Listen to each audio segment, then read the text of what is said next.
Hi guys, welcome back. So I feel like I finally got around to stop ignoring you guys. I've received a shit load of email from you guys wanting me to talk about cuckold and asking cuckold questions. And it's not that I've been ignoring you guys, right? Because I always had in my mind that I will come back to that.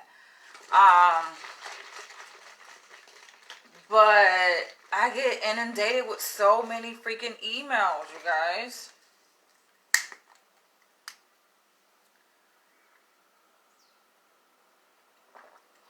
A lot of which came through as I was completing my pre-doc internship. So I started that September 2020 and I completed September 2021 this year. And I was trying to find time, like intermittently, to answer those emails, but I get so many, and something told me just to check my Gmail, right, just to see how many unread messages I have from you guys related to Cuckold video topic requests, right? And I'm like, dang, I'm scrolling, I'm like, wow, it goes all the way back, I think, to 2019. So here's what I'm going to do today here in this video. And I think this is going to be a series, right? This whole Cuckold Q&A Megafest is going to be a series. Probably a 3-part series. I don't know. I am going to read and address 12 emails that I received from you guys. I'm going to start, basically I started with the most recent. I know that's backwards. I probably should have started like with the first ones that came in. But the most recent ones are the ones at the top of my email, so it just makes it easier for me. So forgive me, you guys. I know some of y'all have been waiting patiently, but I'm going to get around to it, and look out for an email. I'm going to reply actually after I address like your email. I'm going to send a reply email letting you know. And for those who have not got a chance to email me and you're wanting me to address your cuckold questions or concerns or thoughts or whatever, feel free to email me. My email address should be on my YouTube channel if you're watching this on YouTube. It's not that hard. My website is always preset within all of my videos. So shouldn't be hard to find.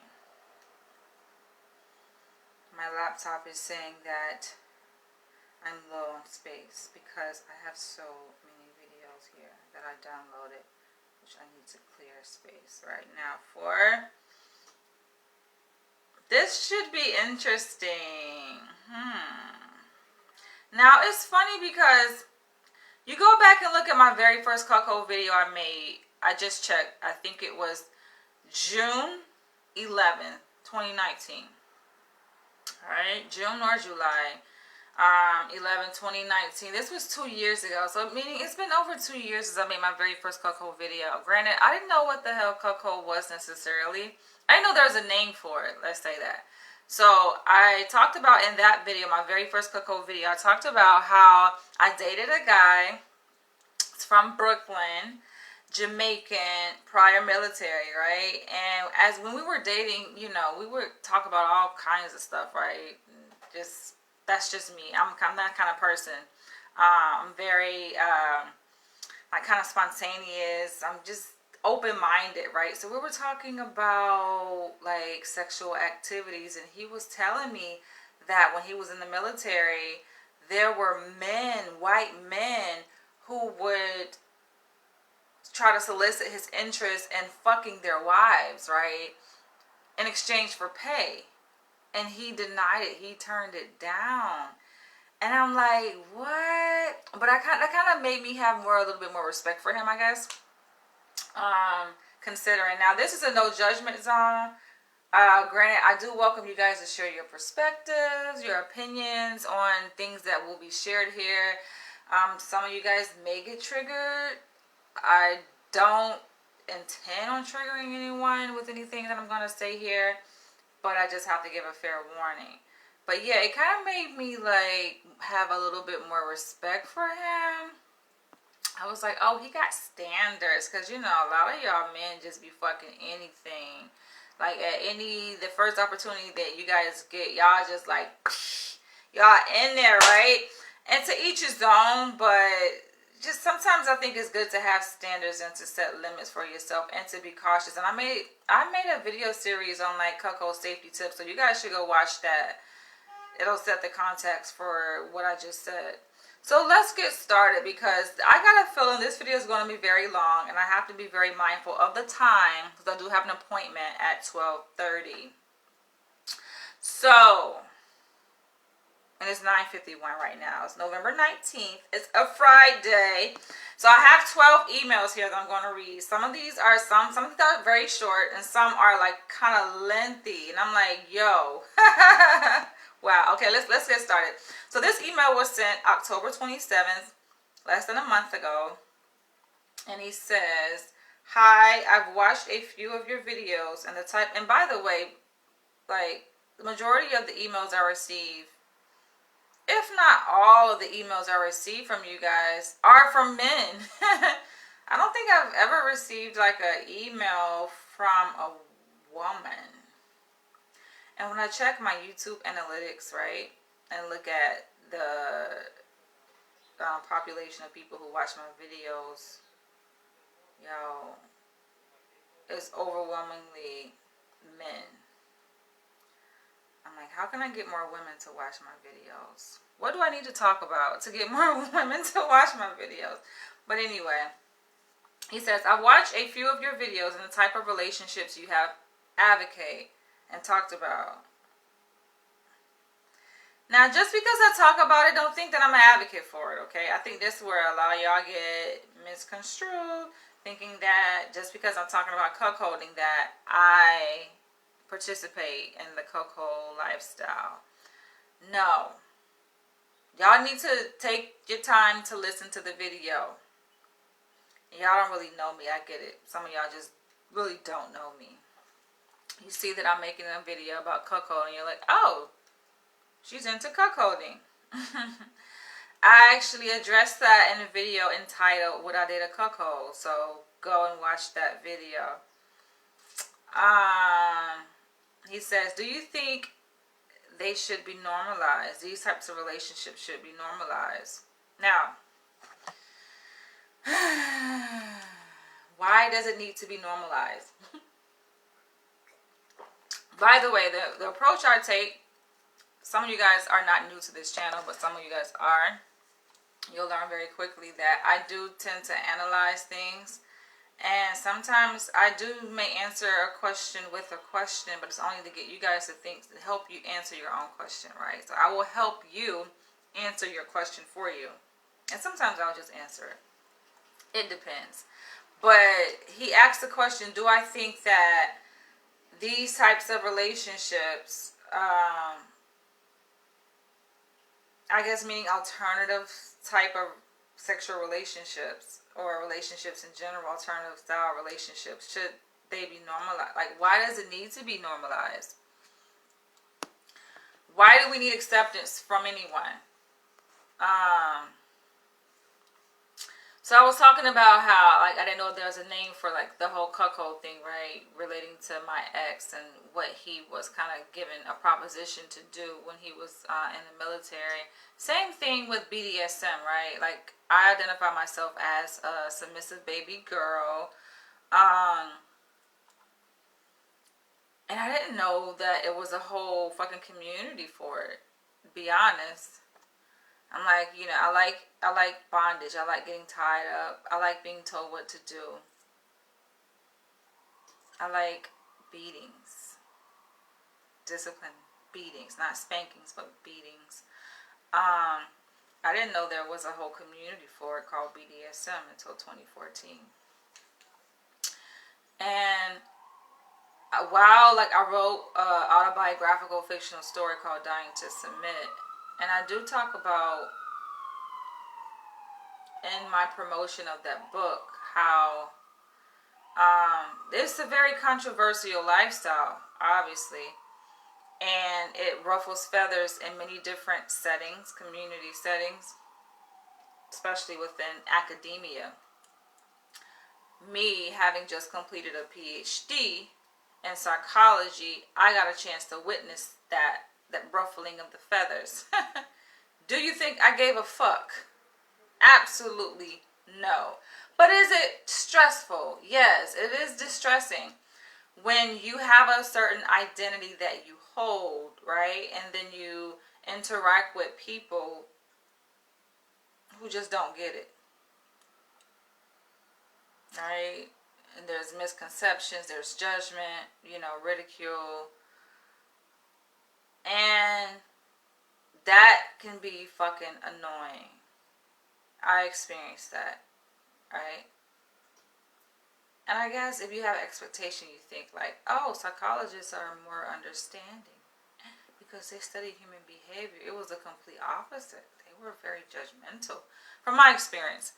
Not to say all, though, because my advisor, my dissertation chair, she was very welcoming and very supportive. Granted, she's part of the LGBTQ community, so it makes sense that she would be.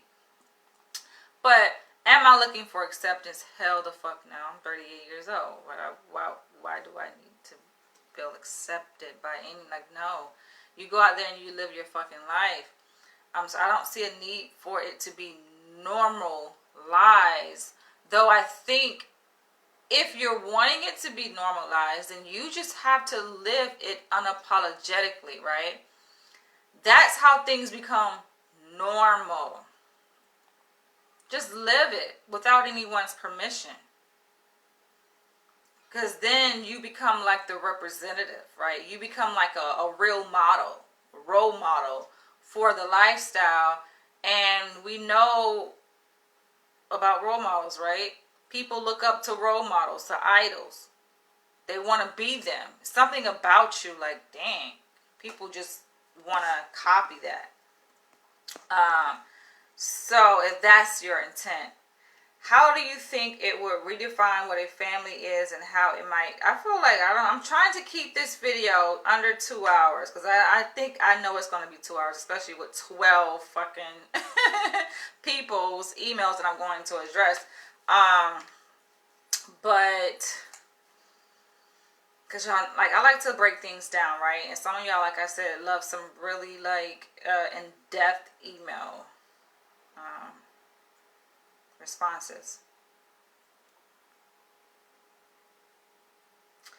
I feel like the dynamic of family is already changing anyway. I know you guys see it, especially when it comes to the LGBT community, right? Like I have friends who I went to college with, who I live with, shared dorms with, female, by the way. For example, she's married to a woman, and they went through the IVF process, and they have a beautiful baby girl, and they're planning to revisit that to have another child. So it's like, I feel like it's already happening. They already have this thing about artificial wombs. I know it kind of freaks some people out, especially like heterosexuals. Some heterosexuals get kind of freaked out when they come across things that are, like, kind of deviate from the norm, and they feel like it's a threat. It's a threat to their own sexuality and their, I guess, propensity to find a partner because, everybody is turning gay, and people are transforming and becoming transsexuals, and it's just like, I feel like that's a necessary, like, I want to say not evil, but it's just a necessary component of humanity. I think that people, there are going to be variations of different types of people. You can't expect everybody to fit the mold, to be the same. That's just not realistic. So, and I think that is not something that is new. There's nothing new under the sun, right? So when we see men, transforming, becoming transgendering, right, and becoming women, or women, transgendering and becoming men, it's just like, that's not nothing new. The medicine, the technology may be new, but I feel like people have always had, like, variations in their genetic expression, and I think it is rooted in biology. That's just my belief. When you see people like that, granted there could be another explanation to it too, right? Linked to like socialization, and just people just wanting to just be like, just be. How does that negatively impact you? But how it redefines what a family is and how it might function, that's the thing. Because this kind of came up, it reminds me of a video response I did to an email I received relating to this guy who was a cuckold, and his wife, his female partner, had gone out, had sex with different men, got pregnant.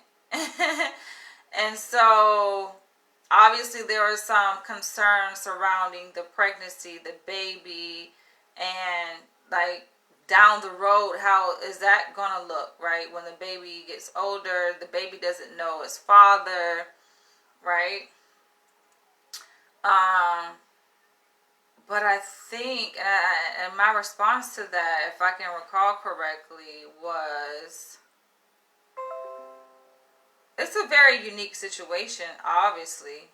And I think how the parents handle it is going to determine how the children, like how it affects the children, how they handle it, right? But also, there are different ways to introduce alternative sexual lifestyles to children. Books, is one of them. So I'm definitely about to, you know what? I was going to block you. Right? But I take it that you're asking out of ignorance. So I'm not going to block you. But this person says, am I a transgender? I probably should go with it. I probably should fuck with y'all head and say, yes, I'm a transgender. I was born a man. Fuck with y'all head a little bit. Was born a man, I became a woman. I know, I would say that I am androgynous. So, I was born a woman. I mean, anybody who knows me knows I was born a female, right? I have a fucking vagina. Clearly you don't know me, though. If I recognize your name, I would have blocked you. Because I'm like, you know better. You fucking know better. But your name looks new. So I'll give you a pass. But no, I get a period every month. That reminds me that I'm a woman. And I love my femininity. I love my womanhood. But in terms of like gender expression, I would say I'm a bit more androgynous. And so I don't wear earrings though. That kind of stems back to like childhood, where my father did not allow me to get my ears pierced. Like he's one of those parents. He's like, I know a lot of parents rush and get their babies' ears pierced like when they're 5 months, 6 months old. My dad was telling my mom, nah. So I didn't get my ears pierced until I was like a teenager. And then when I turned 18, I went all the way out, right? I got like holes all up and down both of my ears, and my tongue pierced 3 times, my eyebrows pierced, this one pierced 3 times, this one pierced twice, my navel pierced, belly button pierced. I went all out with piercings, but then I got tired of it. I'm like, I don't want any piercings, so I don't wear any earrings, any kind of things like that. But I do love like bracelets and sort. Let's focus here, okay?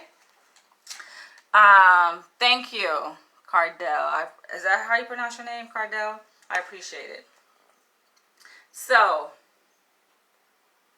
in one video, you mentioned a client of yours was in a swingers. He says stingers lifestyle, but I'm assuming he means swingers lifestyle, and his wife got pregnant.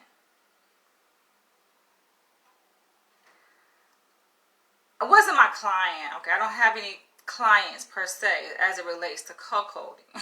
I'm like, what the fuck? It just goes to show that people just totally miss you, right?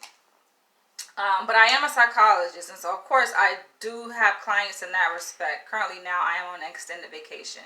So I will be seeing patients pretty soon, actually. I have a meeting scheduled today at 12:30 that I'm very mindful of the time. So that's related to me, seeing patients.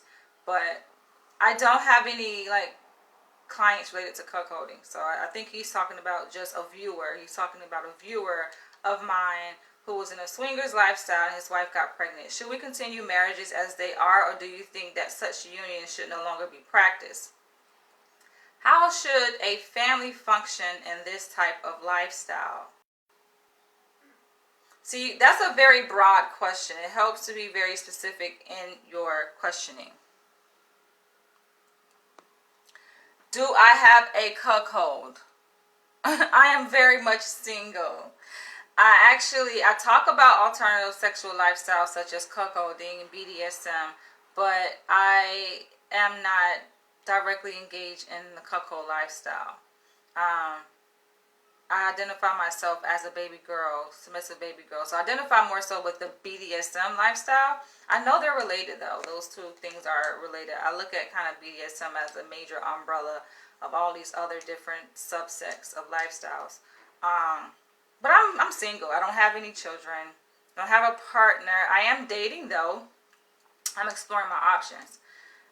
So I hope that answers your question. If you guys are into the BDSM lifestyle, cuckolding, or what have you, feel free to share your experiences as we go through this video topic here.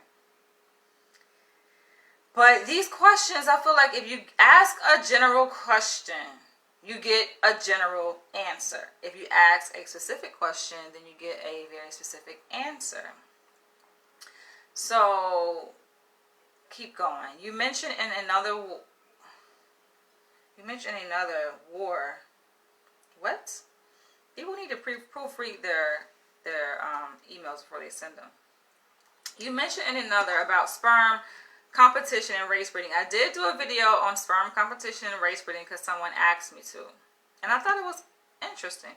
Do you think the human race will become more superior with more and more race mixing? Superior. Now, I know there's a theory that kind of tries to substantiate the importance of race mixing, especially when it comes to our genome, when it comes to like diseases and kind of breeding out certain diseases, abnormalities within our genetic makeup. But I'm like, it makes me wonder, like, that theory, who developed that theory? Was that theory developed by a white person most likely, right? I feel like it's more advantageous, and this is my moment of truth here. I feel like it's more advantageous for white people to race mix with black people than it is for black people to race mix with white, right? Because if you know anything about biology, you know about dominant and recessive genes. And we're not about to get on here and debate the dominant versus the recessive gene as it pertains to race, but it's like diluting. When black people breed with white people, it's like diluting. It's diluting our genes. It's diluting, you know what I'm saying, the strength of our genes. So that's all I'm going to say about that. You have made some claims that black men are superior sexually and physically. Listen, didn't come from me. I'm just a messenger, okay? And I provided, I believe, sufficient evidence to support what I stated. A lot of y'all have stated this, so I was just, oftentimes I just kind of get on here and I restate what you guys have already said. As it relates to like being sexually superior and physically superior. But of course, as a black woman, I am very much biased in favor of my own race. A lot of y'all don't know who the fuck I am, but I'm very much biased. I do identify myself as a Pan-Africanist. I am pro-black. Okay. Okay. Do you think this mixing of races will bring a more superior race than Caucasians? Okay, so now he's getting very specific in his questioning.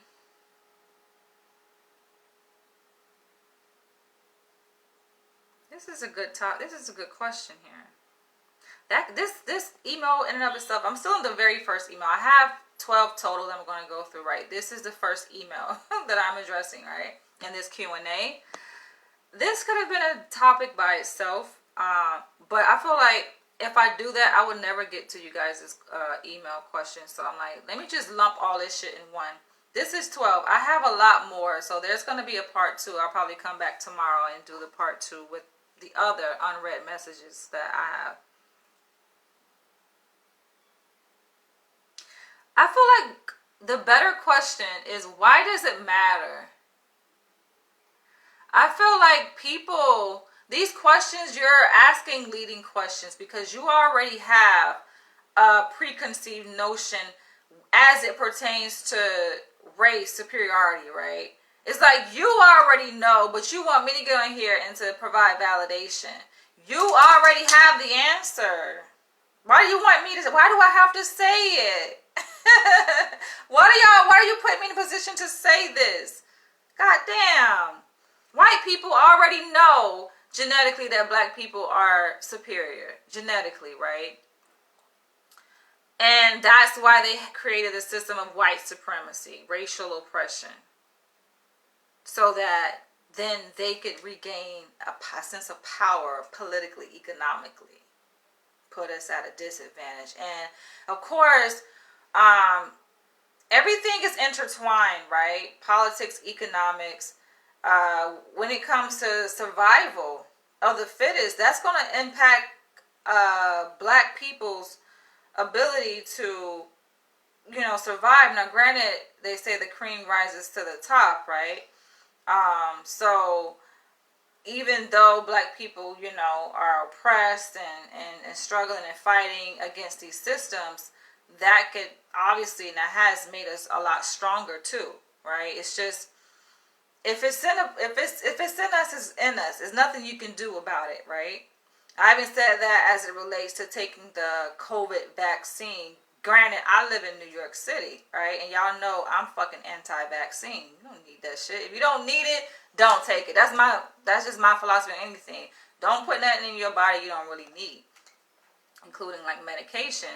But given that I live in New York City, I'm like, okay, I just have faith in my spirit. I have faith in myself, my genes, and all of that. So I'm like, listen, my body gonna reject that shit anyway. So yes, I took the vaccine because I live in fucking New York City. Okay, that's implications to it. Living and working here. However, I know my body is not a vibrational match, and so mind over matter. But continuing, how do you think the world might look and be in the future if Caucasians were to be bred out over time by procreation? Now, these questions are not new questions. These are thoughts that a lot of people have.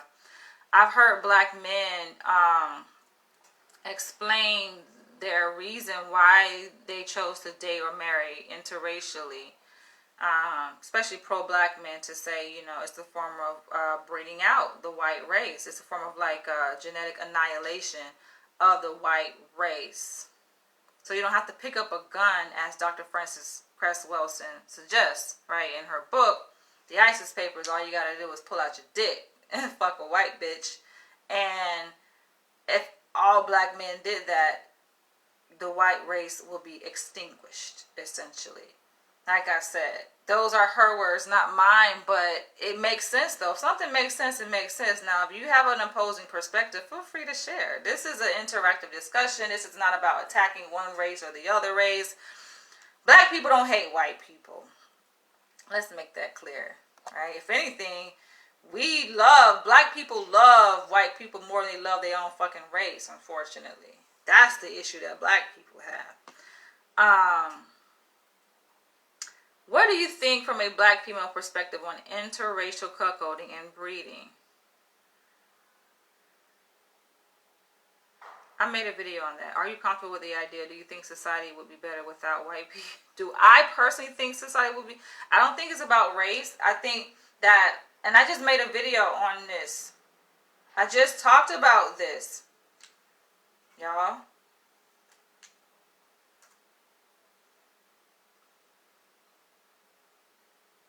I just made a video on this where I mentioned as honestly, when you reach a higher level of spirituality and consciousness, then you see it's deeper than race. I talked about this in my video entitled Black Washing White Culture.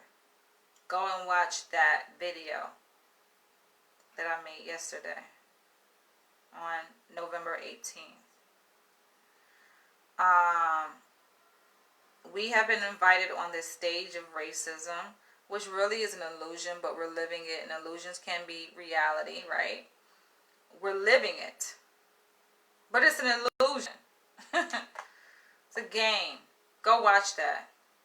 So that was his email. I'm just replying, letting him know that he could watch my video response to his email.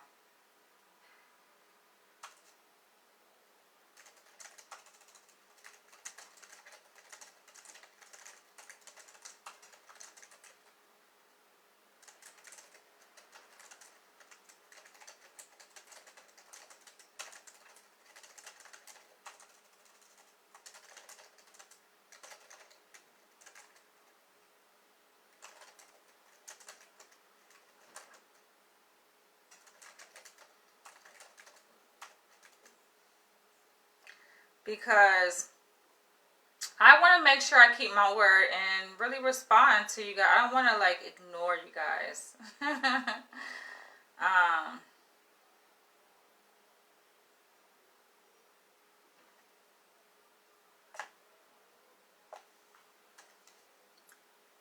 Boo. So that's that one.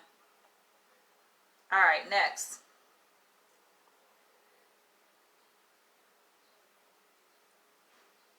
Hi, from Barcelona. I feel like Zalazar, you come on here all the time, and that's like your stamp right there. That's your trademark. You always say that. Hello. You usually say I'm from Spain, but now you're saying Barcelona. Lady. I don't like being called lady or woman. Only because I have a name. Like, hey, lady. I'd be like, who are you talking to? Anyways, so this is from a different person. This is the second email that I'm reading here. He says, I saw your videos on YouTube. My wife and I once cuckolded, but she no longer is interested in it. I have grown to like wearing a chastity belt and have become a sissy. How do I get out of this mindset? Or woman. I just said I don't like being called woman. I identify myself as a woman. Don't mistake the two. It's just about like, do you understand when people, like words carry power, right?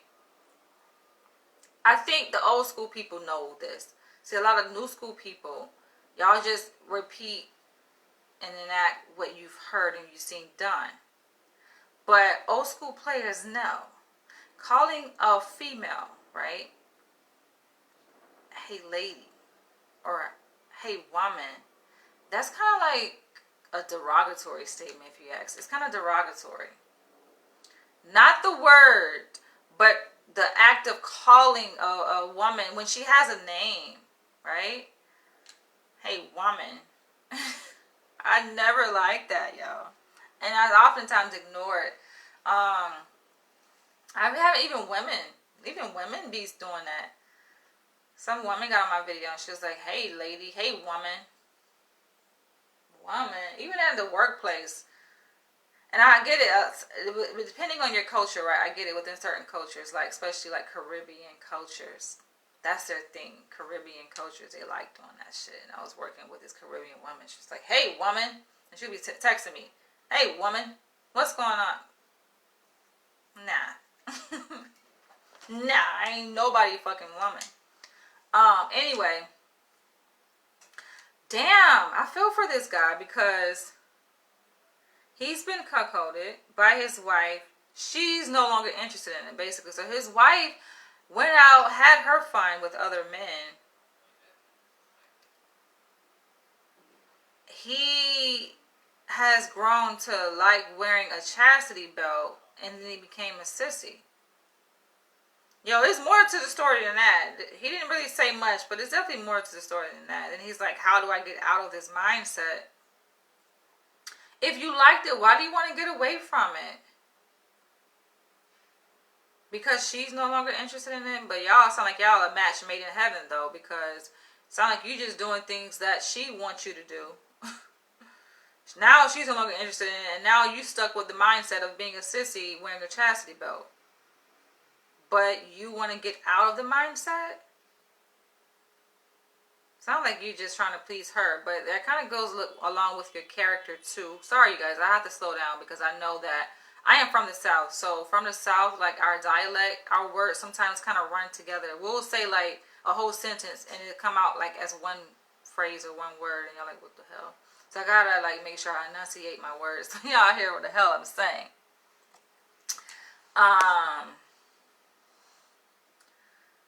But that's my question. So when you guys who sent these emails, when you see me responding to your question here in the video, reply back to the email that you sent. Reply back, okay? Come back and answer it so we can like follow up.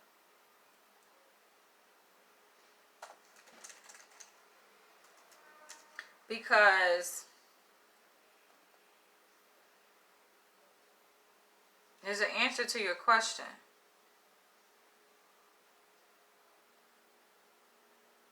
Zalazar, do you speak Spanish?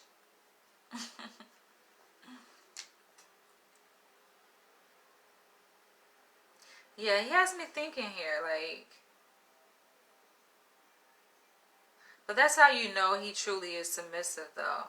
Because submissives kind of just go with the flow. I'm that person, too. I'm a submissive. I get it. Especially, I can relate to submissive men. It's just like, damn, what do I do?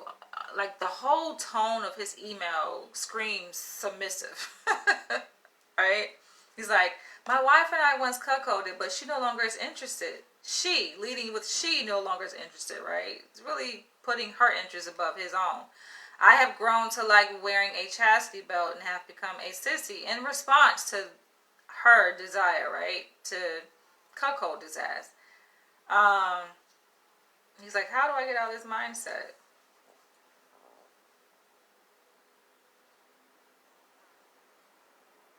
I mean, search deep within yourself and know what is it that you want to do.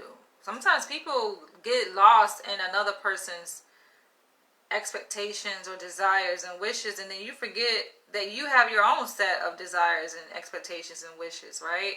So your identity gets lost in theirs. Like, you don't even know who the fuck you are anymore. Like, damn, who am I? What do I like? You know, I've had clients like that I did therapy with, and to ask them the question, like, who are you? What do you like? That question seems like it's, I mean, for the average person, right, who is like emotionally, psychologically healthy and in tune with themselves, they will be able to answer that question right off the bat. But, you know, unfortunately, some people just, they struggle with that. And that's problematic. So I do like to kind of intersect these discussions, right, talking about alternative sexual lifestyles with mental wealth, mental health, because that's my field of expertise. That's my passion. And yeah, you got to tap into you and figure out what is it that you like, right? What turns you on? And then he may say, oh, well, what turns me on is doing what she likes, submitting to her. We can just continue going in circles until you really find out what it is that you like. Okay? All right, next. This email was sent October 18th. He says, what about the opposite of it all, cuck queening? I called it cuckoldress, but I guess it's cuck queening. I see a lot of info and topics about cuckolding, but what about cuck queen? I think this should be a good topic to discuss. Now, you guys tell me, what do you guys think about cuck queening? Is that where a woman basically has a man that goes out and has sex with other people, and then she's kind of just sitting at home watching, or I don't know, waiting for him?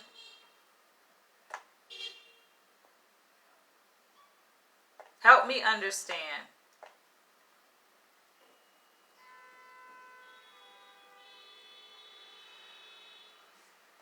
I like how y'all made me the authority on cuckolding when I'm like, I'm not even really part of the lifestyle, though I have shared certain ideas and fantasies that I've had.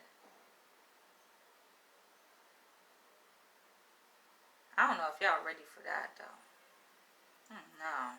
I've kind of like briefly kind of touched upon it, but not really like gone into depth. Yeah. Part of me is saying, don't do it. Don't go there. Now is not the time. So here's another email.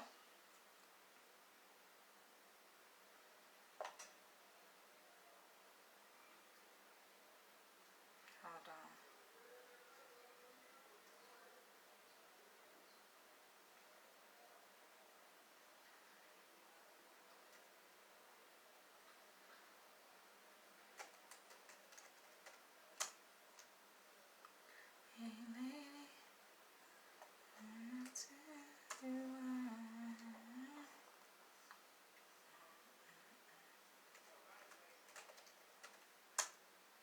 Make sure I reply.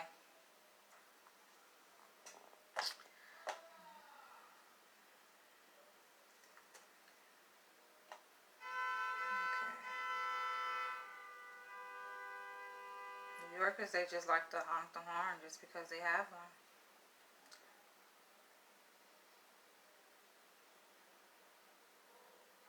Alright. Okay, so the next email was sent October 11th. Says, I watch your video experiences of swinging. He said, I mean, where did he get that I said I had experience with swinging? I'm like, I don't think you really watched my video, right? People just read the title. They somehow probably randomly click on a section of the video and they think that I'm talking about me. I'm responding to random people's emails, right? Providing my perspective on the topic. Let's be clear. Not to say that I'm completely closed down to the idea, right? Because I do think there's a part of me that would entertain being a, what is it called? Is it cuck queen? When a woman, the woman's role in the whole cuckold situation, right? The man is the one who, like, you know, is not really being cheated on, right? It's not cheating because it's a mutual agreement. But he's the one that allows his, like, female partner to go out and have sex, right? And so she's called the cuck queen, I guess. Make it clear. Help me understand, you guys. So I thought about that. Honestly, I thought about that, right? But not in the sense of just sex. Like, for me, it would be something more, it would be something, like, I feel like more sacred than just fucking, right? Because my body is sacred. So it wouldn't, for me, the goal of it wouldn't necessarily be about having some sexual desire met, right, or fulfilled through fucking, right, different men. For me, it would just, I thought about it in the context of polyandry. People think polyandry is just having multiple sexual partners. No, polyandry is where a woman has multiple husbands, okay? This is different. It's more involved. Polygyny is where a man has multiple wives, right? Polyamory I look at as just having multiple sexual partners, right? And so I have explored the idea of it is Friday. It's only 10:30 and they fucking lit. But anyway, I have explored the idea of polyandry, right? Having like multiple husbands. And I would think, because someone said to me, because I made a video about this. This is not nothing new, you guys. I talked about the possibility of, polyandry, right? Knowing polyandry. I made this back in, like, when I was living out in Hollywood, California. And the response I got was people like, oh, you're not going to find any men that will be down for that. You're just not. And so I'm like, They said specifically alpha men because they know I like alpha men, right? That's my preference. I'm like, alpha men going to be down for that. Perhaps they might be right? But then when you think about cuckolding, it's like, okay, what type of man would be? Perhaps these type of men here. But I don't know. I don't know if I'm attracted to these kind of men. I don't know. All right. So, how does a couple start? Not like start meeting someone, but how to start the intercourse. What? And about swinging? How do you start swinging? He says not like start meeting someone, but how do you start the intercourse? How do we... What? How do we know when we have already... How, what? Y'all, come on. Y'all gotta do better with these proofreading, man.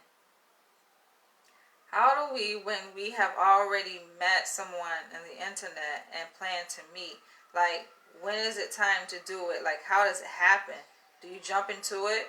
My girlfriend and I are interested, but that thought came up. Also, what are common positions for swings cuckolding?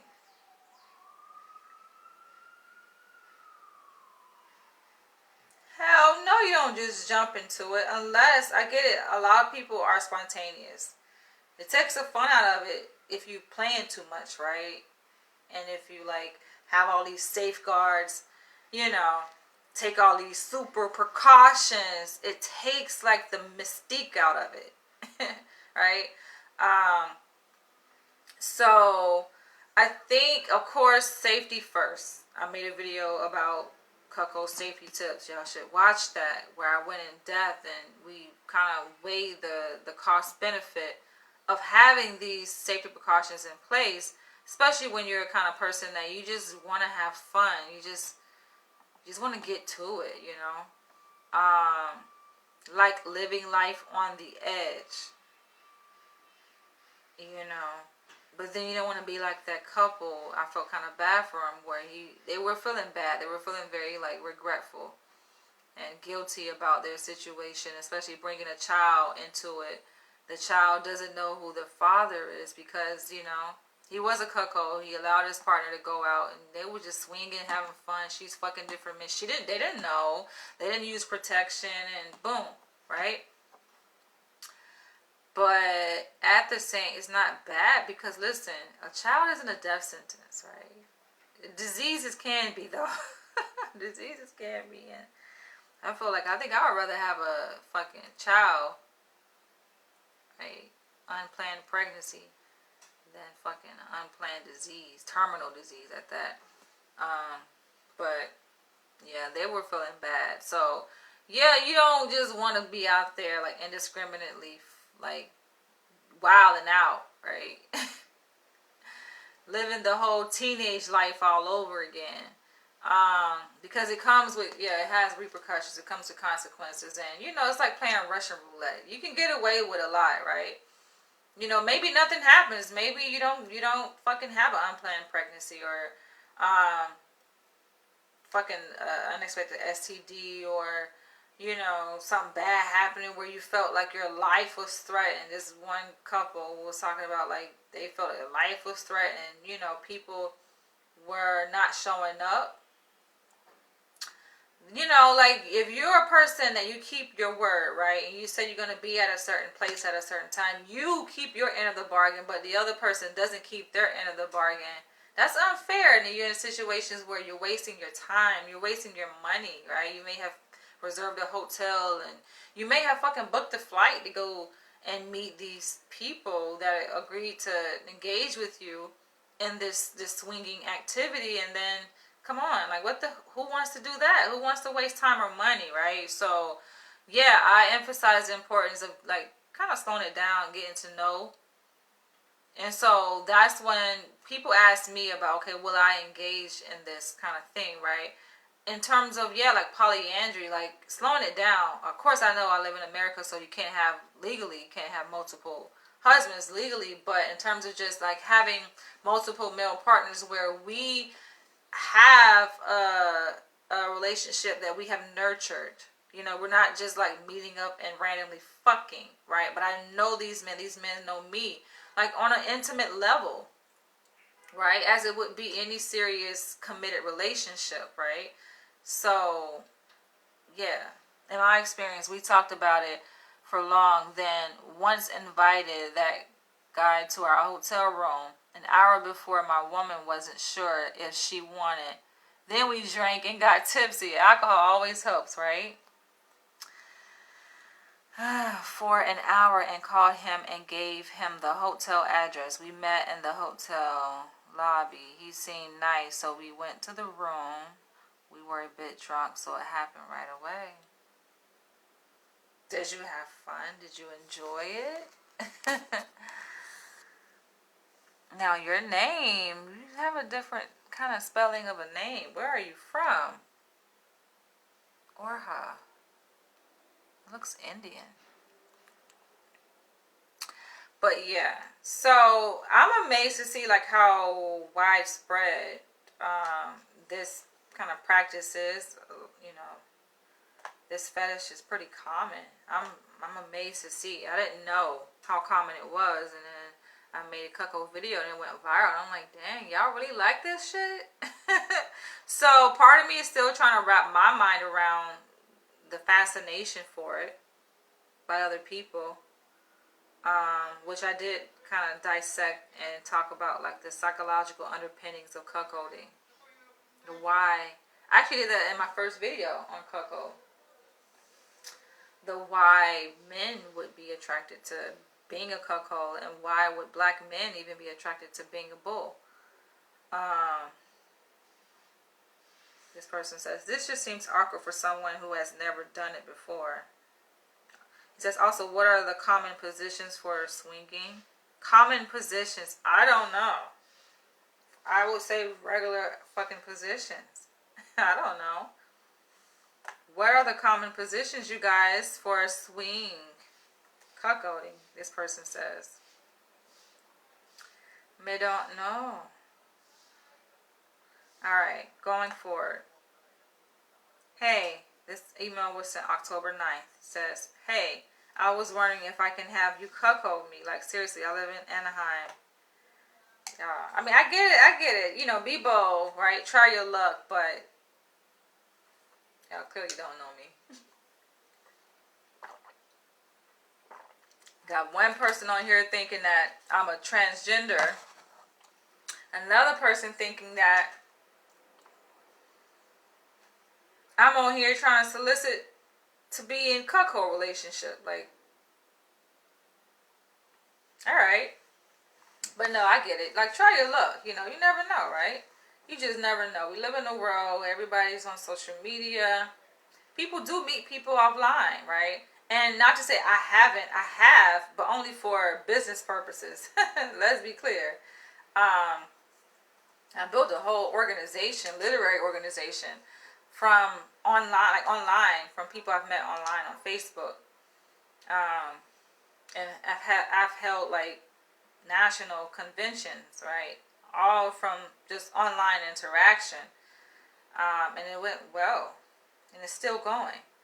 But in terms of like meeting people online to engage in like this kind of stuff, no, I guess because I feel like I have a reputation and an image to protect. The fuck I look like meeting some random person online, giving them the opportunity, the luxury of fucking having sex with me. I feel like you can't just be a random Smo Joe, right? If I do go to that point, right?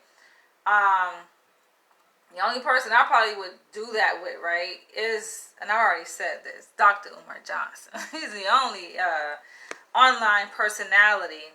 He's not just online though; he's in real life. But I'm just saying, a person I meet like from online that I would actually, really seriously consider doing something offline with on an intimate level. He's the only one. Yeah, she liked it and I liked it. And the thing is that she told me she likes me even more because I was confident enough about myself not to worry if she would like more the other guy. But after that, she told me that she doesn't want any more and that it was a good experience, but maybe later in the future when she feels like, what? That's interesting. I guess that was enough to satisfy her, right? But it makes you wonder. Okay, so she agreed to it. It sounds like it's something that you really wanted to do. And she consented. She was like, alright, I'll fuck this guy. The guy, though, I'm curious now. What is your race? What is her race? And what is the race of the guy that you guys met at the hotel that slept with her, that fucked her? So she consented. She did it. She told you she liked it, right? But she's like, no, that's enough, huh? Damn. And maybe on her own terms, right? Not so that you. It's kind of like, because a woman can feel like used in a sense, right? Like if it's on your terms and you're kind of just like telling her or setting the stage for when it happens, right? When you guys invite a bull in to have sex with her and she don't feel like she have a say so in the matter, it could take away the pleasure from it, from her. You know, unless she's completely like a submissive, right? Because submissives really get off on like pleasing their partner, so they'll do almost anything to please their partner in a sense, right? They get pleasure from that. But I can see where she's coming from. Because even submissive, even slaves kind of want a perceived sense of control. So with that, she would like to be able to decide, make, a choice on like when.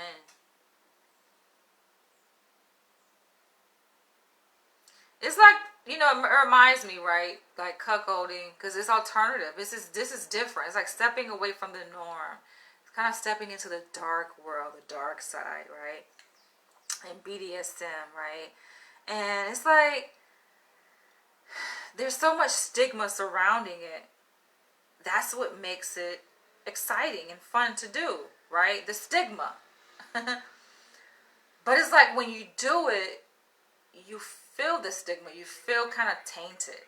You feel kind of dirty, like, right? So now it's like psychologically, you kind of go through this internal struggle of cleansing, right, yourself from that dirty act. Even though you enjoy it, right? Because we're kind of dynamic people. We can love something and hate it at the same time. So it's not to say that she didn't like it. I'm sure she felt pleasure from it, right?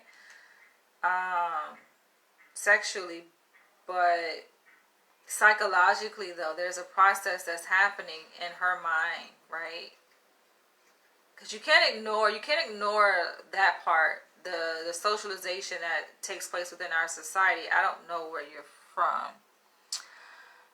We are both blonde, and the guy was half Finnish and half African British. Okay. Oh, okay. So basically, y'all white and the guy was black. But yeah, there's like a whole, like, you know, no matter like what country you are in, right? Like, you know, there's like, society has a way of, you know, making kind of regular things, normal human things, or things that should be normal, right? Like sex, human things, like bad, right? And so we internalize these beliefs. They go with us everywhere we go, right? And especially if you've been brought up in the church, that's a whole nother level of sanctification right there. And so, like, yeah, she did it, but you know, she had to still, I'm sure she had thoughts in her mind. I don't know if she felt comfortable to share it with you, because that's where intimacy comes in. People think real intimacy is sex, a woman taking off her clothes and opening her legs and getting fucked. But no, real intimacy is being able to reveal the innermost, deepest parts of your thoughts, right? Your fears, your insecurities. And I don't know if you and her have that level of intimacy to be able to, like, go there. For her to be able to share with you her thoughts and what she felt in that moment after, okay, while she had sex with him and after. And it's, I think, you know, it's many different thoughts that came up depending, you know, on how much time had elapsed, you know, after that experience. You know, how she felt in the moment could be different than how she felt, you know, an hour later after it happened, or, you know, and how she felt 2 days later is different than how she felt an hour later, and how she feels now, you know, like just exploring like her internal process and thoughts and her feelings on like where she really stands. I don't know how in depth like she would be willing to go. First of all, how attuned she is to herself, right? Because some people just aren't able to articulate their internal process. You ask them and they're like, well, I don't know. And oftentimes they don't know. They're being honest. They just don't know. They don't have the words. They're not able to express themselves and what they feel, right? Because oftentimes people, especially women, we're kind of silenced, right? Our feelings are kind of like subdued. You know, not like, sometimes not able to socialize to just say it, you know. So that would be interesting if y'all are able to do that, you know. We didn't choose the color. We put an ad and he contacted us. Y'all put an ad in where? Okay, that might be too much information. But let us know, because I've had people that ask me, like, where do you find people interested in this? You know, and I gave some examples. I think this was in my video on Cuckold Safety Tips. I was addressing the question of, like, how do you meet people? Where do you meet people at? Here in America, the place was like Craigslist. People would post ads on Craigslist. Then they shut that down. They made it illegal here to post personal ads on Craigslist. So that section of Craigslist no longer exists. People go to FetLife now, which is like a social networking site similar to Facebook, but it's like Facebook for BDSM practitioners, you know. There are, you know, people have groups on Facebook. So he contacted y'all. We are so intimate. I tell her everything, and she as well. She felt better right after and still feeling really well, and we became even more intimate after that experience. We talked about it much afterwards. Backpage. I heard about Backpage. I've never been to Backpage though. I probably don't need to go. That's just me personally, but I've heard about it. In Finland, it's easy. Sex here is not that big of a deal. Okay. But I don't think you answered, or how you didn't answer. Where did y'all find him? You say you posted an ad and the black guy responded.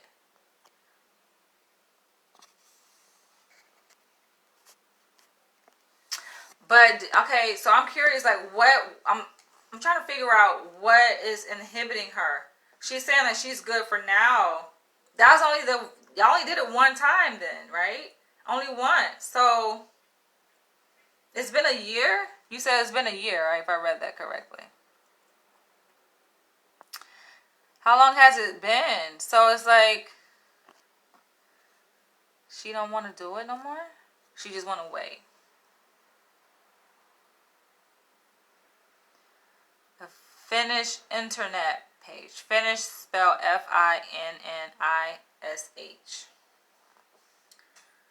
But that's not saying where. Okay, you just want to keep it a secret. Alright. So to this person who emailed me on October 9th saying that, asking me would I cuckold him. He's in Anaheim. That's California. Like, seriously, I live in Anaheim. No. Y'all have to listen. I'm a person, you really gotta like, you gotta like woo me, right? I'm one of those people, right? That's why I think a lot of guys find it challenging. To like, first of all, get my interest and keep it, because yeah, you do. You have to fucking woo me. So it's not that I'm beyond it. I don't think anybody is beyond anything, right? It's just a matter of what does it take. All right, let's go to the next.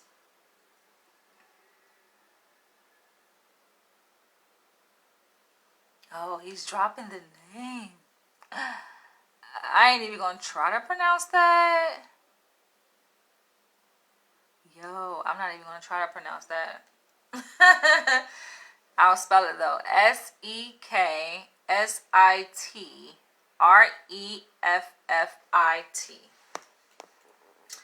Okay, so this was sent September 20th. He says, "Hi Danielle, I've just recently stumbled on you via YouTube whilst researching cuckolding." He's from the UK.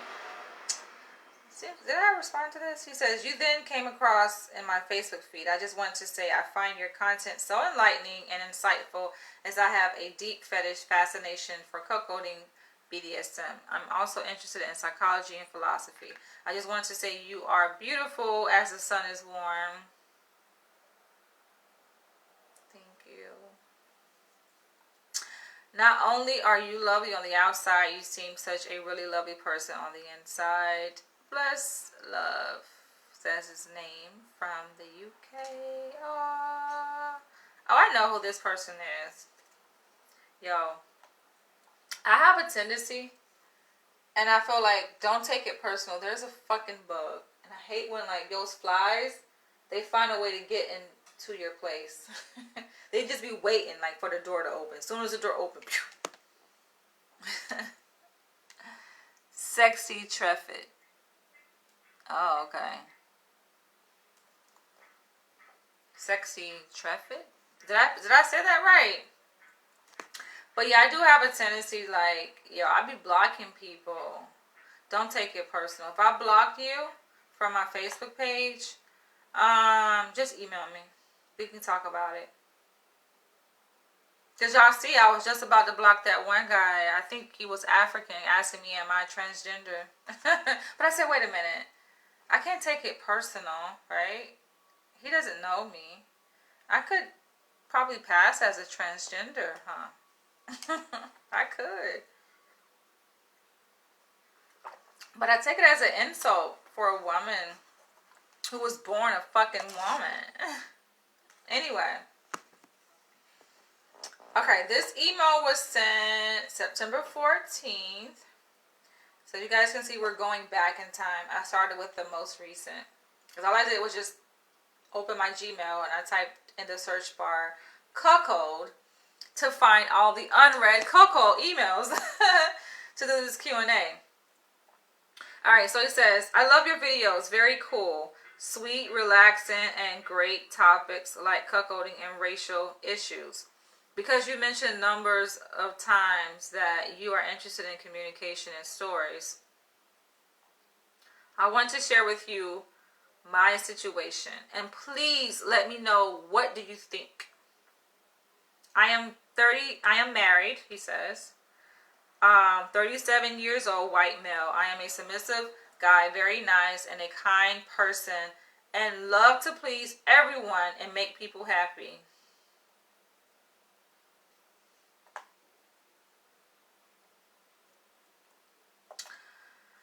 For many years, since I was a teenager, I was attracted to female domination and was a believer in female supremacy. That's a different one. Female supremacy. After I married, I didn't share this with my wife. She is a softie like me. I got so frustrated and wanted to fulfill my dreams. Yo, I feel a lot of men like that shit, yo. A lot of men like to be dominated. It's like men are forced into these gender roles. Being macho, right? Being alpha, taking the lead, wearing the pants in the relationship. But that's not really what they want to do. Right? And I have my own rationale. I have my theory about why men act out. And cheating is a form of acting out, I think. Cheating, like on your partner, right? Or doing anything that kind of goes against the agreed upon rules, spoken or unspoken, right? In a relationship. Because you're looking for a mommy, right? That mommy is what you're trying to conjure up in your partner by acting out. So she can slap you on the wrist and tell you, don't do that, right? And bell up in your face like your mom would. It's a real thing. Yeah. It's a real thing. I really do appreciate you guys. I have to say this. I appreciate you guys for coming forward and just being so transparent. You know?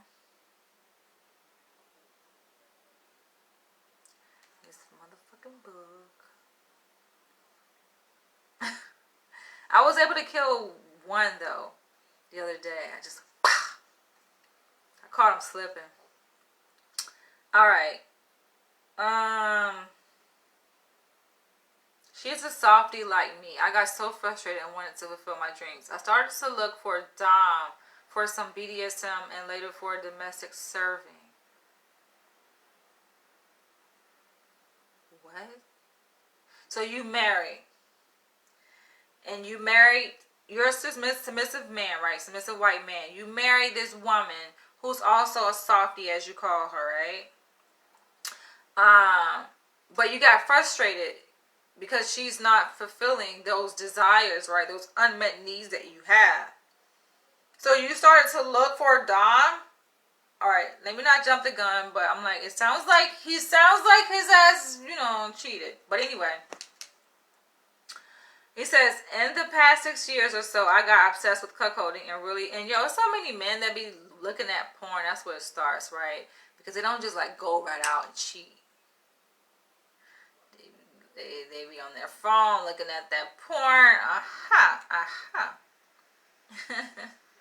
Right? Because you get to like live vicariously through the actors in those porn videos. And then you get I feel like that fuels your frustration, right? Alright? What is frustration? Frustration is this anxiety provoking feeling that you have. It's like a feeling of being stuck. Right? It's like you're stuck in a place that you really don't have to be, right? But you're there because you don't know a way out. So it becomes frustrating. It's just like, All right.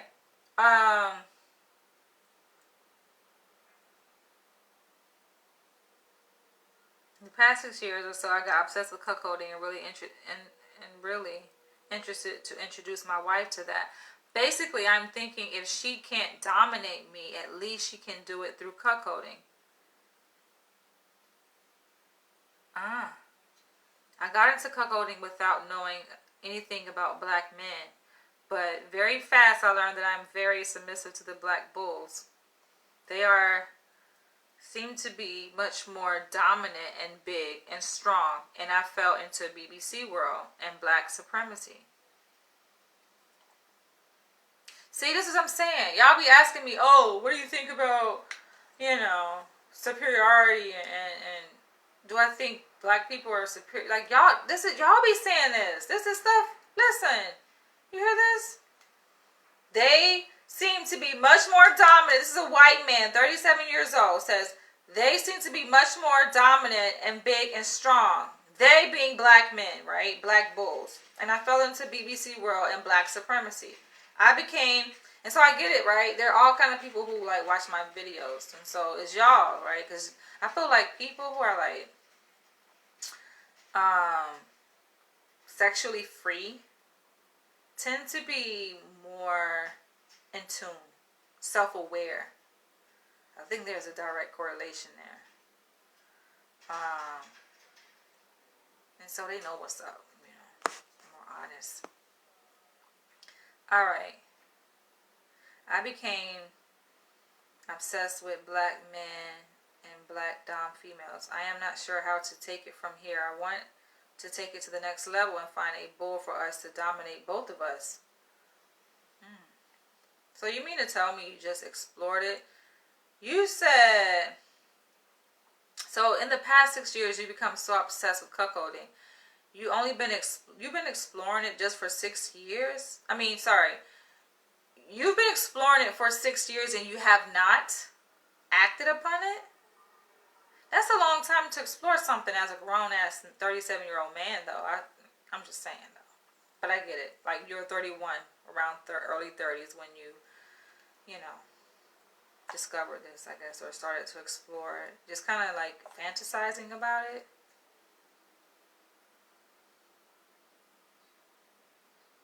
Wow, that's a long time. I feel like we put ourselves in this own, like, psychological prison.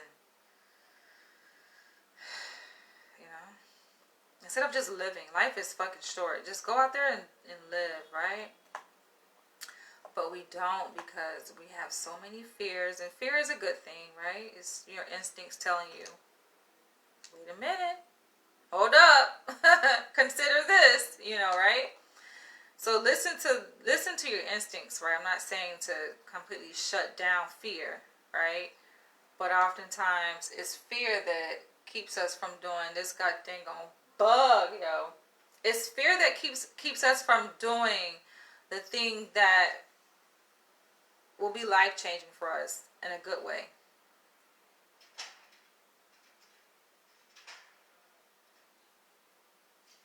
It's just like having the courage to see what's on the other side of fear.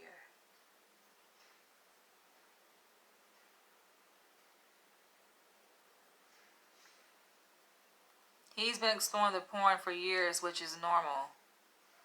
Normal for us. It's not about exploring porn. We're talking about exploring a fantasy here. Let's be clear. Right? It's not about exploring porn for fucking 6 years. It's about exploring a desire that he has, a fantasy that he wants to see played out. And you're just holding on to that I feel like that's a long time to sit with a fantasy. That's a very long time.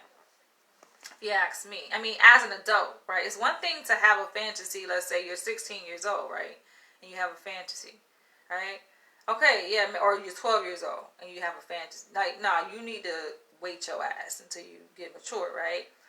But he's 37 years old. I'm just saying, though, like, you're going to fuck around and get too old and not going to be able to really enjoy it. But then he's a cuckold, so he don't really have to do no work anyway. He's the one just sitting back, allowing his partner to be fucked. I guess it's good timing though, you know. This is like, this is the thing. As men age, you gotta be real, you know. You become impotent, you know. Um, you have erectile dysfunction. That kind of goes hand in hand as you age. It's just kind of expected, right? You have difficulty getting an erection and sustaining one.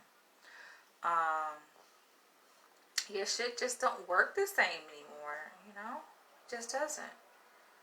So it makes sense. Perhaps there is a correlation between aging men and their desire to be cuckolded. That would be a good research study. All right. He says, what about babies? Of course, that's something to consider. What about, you gotta like really be honest with your, do you want kids, right? Because I feel like a lot of the decisions that people make, they make it not for themselves, they make it for like society. What society thinks is right. And I guess that can be good, right? It's like a selfless way of living life. Fuck that. You gotta decide for yourself. You know? If you don't want babies, then you don't want babies.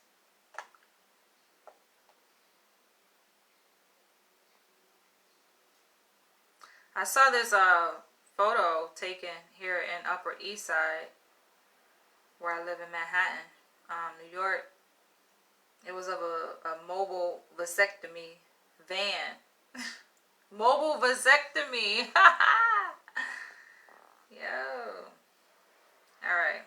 What about me as a feminine male? I am very feminine and a soft male, and I like to move on with my feminine. Well, move on, yo. And you're a wife. This is a thing, because I feel like people change, they develop. I think it's important to understand, like, what is the impetus for that change, right? Like, what is, like, pulling you in the direction to being more feminine as a man, right? What is it? I think a lot of it. I think a lot of it is. I know I said like earlier. I think it has a genetic, biological root to the expression that we see of gender and sexual preference. But I think a lot of it too is socialization, yo. And with social media, that's a powerful beast. And you know, there are a lot of like shows, TV shows, movies, all of that, commercials. It's just like images, right, that are being put out there, and you see it, and they're normalizing it, right? And so yeah, it's gonna have. You can't say, right, it doesn't have an impact on you, right? It's just understanding like what impact it has on you. Right? But then it also makes you wonder, if it wasn't already in you, right? Can you be persuaded to transform, right? Or to step into this identity, let's say as a man, as a heterosexual, you know, alpha man or masculine man, let's say. Can you be persuaded to kind of step out of that identity and more into like a feminine identity as a man? If it's not already in you, though. I feel like even like people talk about the influence of media, and it's very powerful. Don't get me wrong, it's fucking very powerful, but I feel like it got to be in you already anyway. And it gets kind of like activated by those media images. Same thing like with drugs and smoking, right?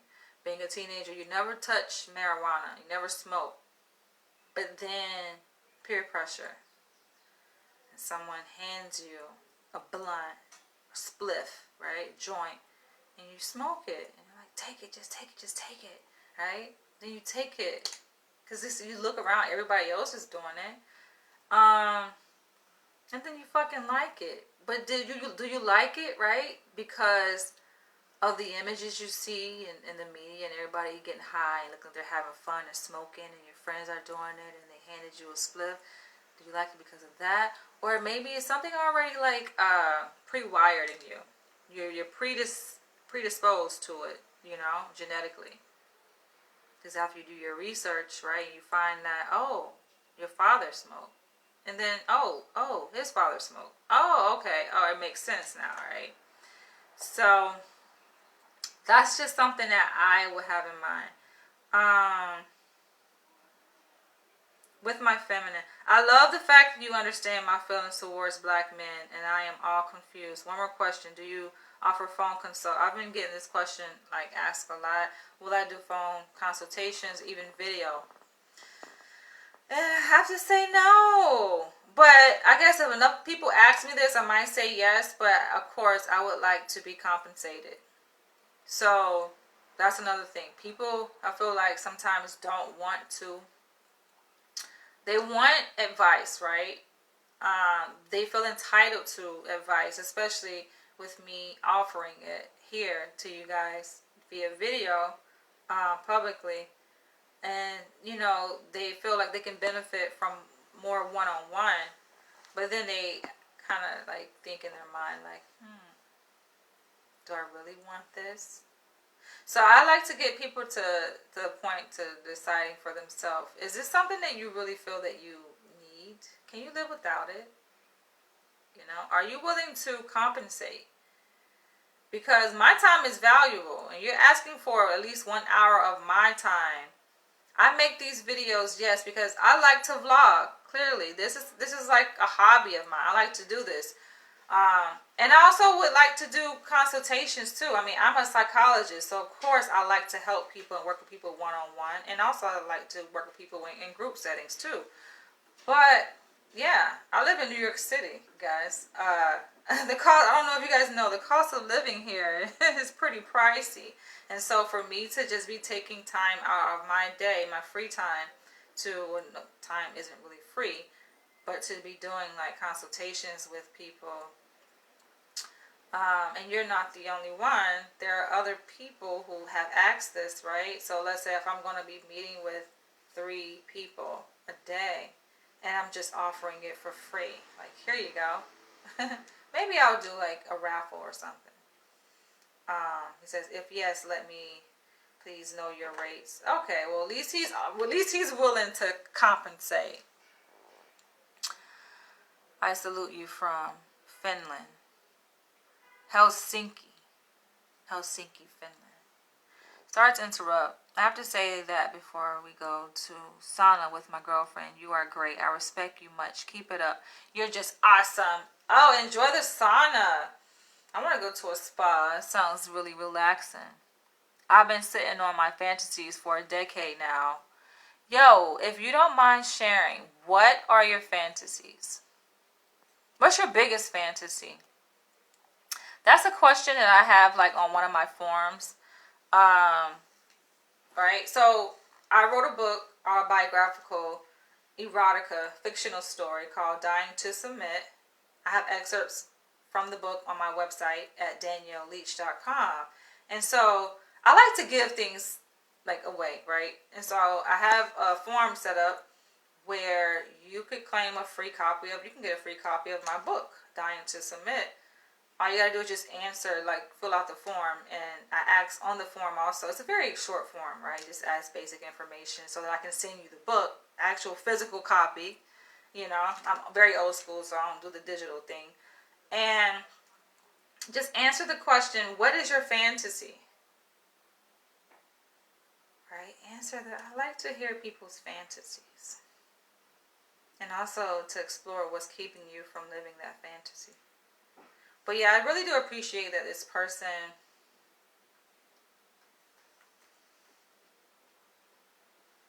is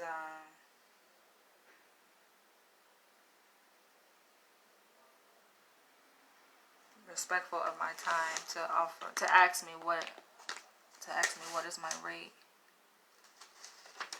Check to see, make sure what time my appointment. 12:40 is my appointment. Alright, so it only takes me, I think, 20 minutes to get there on the train.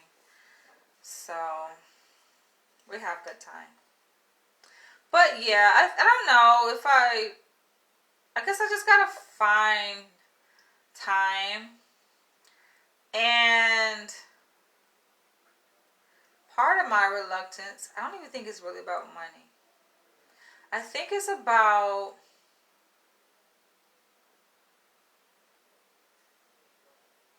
it's new. This is completely new to me. It'll be new. Not new in the sense that, like, I'm used to doing therapy. Therapy and consultation, like you guys know, it's obviously two different things, right? So for me, like, if I'm going to do consultations and especially take people money, I'm cautious in taking people's money, right? Because I don't need your money. I have to be clear. But I do want to be valued and appreciated for my time, right? Not to just be out there wasting time and giving away 3 hours of my time. I'm reluctant to take people's money because I feel like people have this idea that if they give you money, right, like, they feel entitled to the world just because, you know, let's say, I don't know, let's say I set a rate at $150 per hour, you know, for one session, $150 per session, and the sessions are 1 hour sessions, right, for consultation. People then feel entitled to more than what that session, you know, would grant them, right? That's the part I don't like. And I don't want to run into people like that. So I will have to set up clear guidelines and boundaries before I would embark upon this consultation thing, to let people know, listen, I'm not the fucking one. And I get it, you know, you have questions, but I'm not the one. All right, so going on.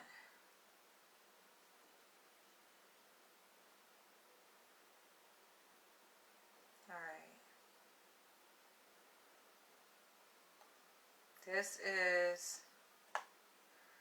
This person, so I did a whole series on cuckolding in the UK in response to this person who revealed that he was a defense attorney working in England. He shared with me a situation. So go back and check out that whole series on cuckolding in the UK. But this is an email he sent September 13th. I think as the follow-up. Did I read this? Let's see. It says, good evening from England, Danielle. Flattered again to see you narrating my previous email and providing feedback on part 5. I don't think I read this. Thank you so much for your continued input. You're incredibly accurate with your analysis once again, specifically in your last video to identify that I have attachment issues of what was only relatively minimal information that I gave. I'm like very perceptive, and I have a way of like, because I mean, I do this, y'all. I do this professionally. I do this for a living, and I've been doing it even before I've done it professionally, like just studying people. So he says, and yes, I do think it is somewhat intimate to converse with you over these issues. And I really enjoyed kind of like the back and forth that we had, right? So let's say if and when I do decide to do like consultations, and it would be over video, it would not be phone. Nah, it would be video. He would be a good client, I think, to work with. Why? Because number one, he's educated, right? Not to say you have to have a degree, but it just makes for easier interaction when a person is educated, right? When they have intellect, it just makes for easier, right? They're more receptive, and they're more logical thinkers, right? So if I'm communicating something, let's say I'm giving my analysis or something, like, Not to say that they may understand everything that I say, but I think it's easier for them to understand compared to someone who is more or less educated, let's say, and more like emotional and dysregulated and irate and just irrational. I'm not opening my door because I don't know who the fuck it is. So I'm not expecting any visitor. So I'm not opening my door. I don't know who the fuck is ringing my doorbell. The fuck? I'm not opening it. Just not. Anyways. I feel like if it's important, they have my phone number.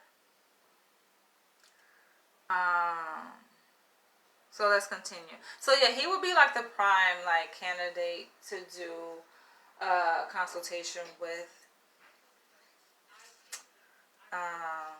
Yeah, because I just feel like we live in a day and age where people feel like, oh, I paid you, so they feel like uberly entitled, right?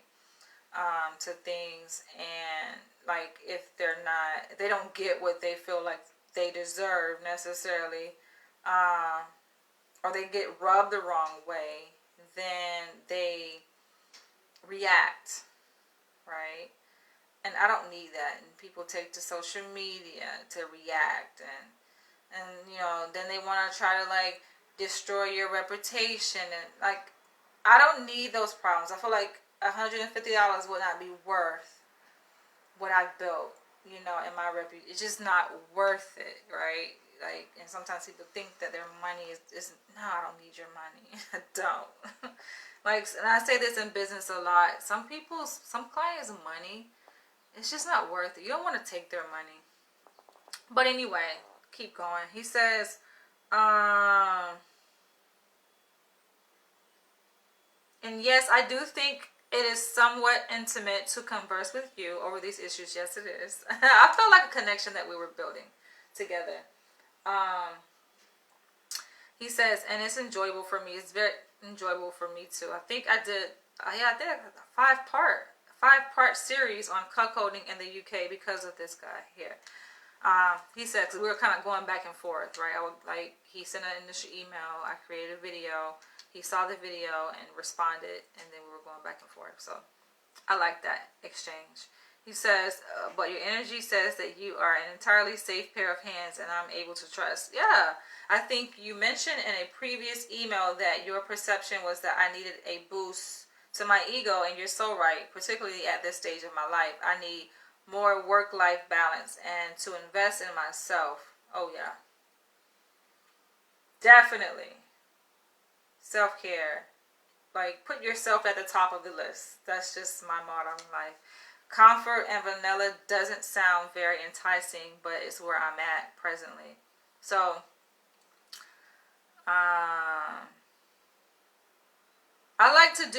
the way I do things, I like to come from an angle where people can make up their own decisions. I'm not here to give you advice. People sometimes want you to tell them what to do. I don't do that, but I will guide a person so that they can make their own informed decision. He says that comfort and vanilla. Vanilla being the regular, degular type of relationship, right? Not BDSM or anything of that sort. Just regular. He says it doesn't sound very enticing, but it's where he's at. I mean, it's part of life is just accepting the here and now. Appreciating and valuing the here and now. Nothing more, nothing less. My biggest fantasy is to be bisexual cuck. I have an oral fixation for BBC. Twins? What? Where do you get twins from? Am I missing something here? You mentioned previously about a desire or to want to travel. Please do it. I'm sure you wouldn't regret it. Oh, I'm definitely going to travel. Anyway, this was just a little further piece of gratitude and not intended for me to take up too much of your time. See, I like that. He's very respectful, considerate, Some people are so needy. like I said, like they just feel like uberly entitled, and you just gotta be careful. It's the same thing with taking on psychotherapy clients. That's why therapists screen out, and they may say, "Oh, we have a long waiting list." No, they may have room. They just don't want to work with you. Okay, you're considered high risk. Some people are really high risk though. In business. And when it comes to consultations and things like this. He says, P.S. It is really uncool of me to ask if we could do a brief video call at some point for me to thank you face to face for your help. Yeah. Yeah, I don't really want to do a bigger part of me is like, I really don't want to do consultations. I don't. All right. So this one was sent September 10th. After this, we have 3 more emails, and then I'm going to close this video out. He says, just watch your video. So to answer your question, yes, my wife did get pregnant by a black man. Yes, she is of a darker complexion. Is this just about it being exciting to see my wife with another man? Yes, and also the fact she is satisfied. I would also say that it's attractive to know she's pregnant with another man's child.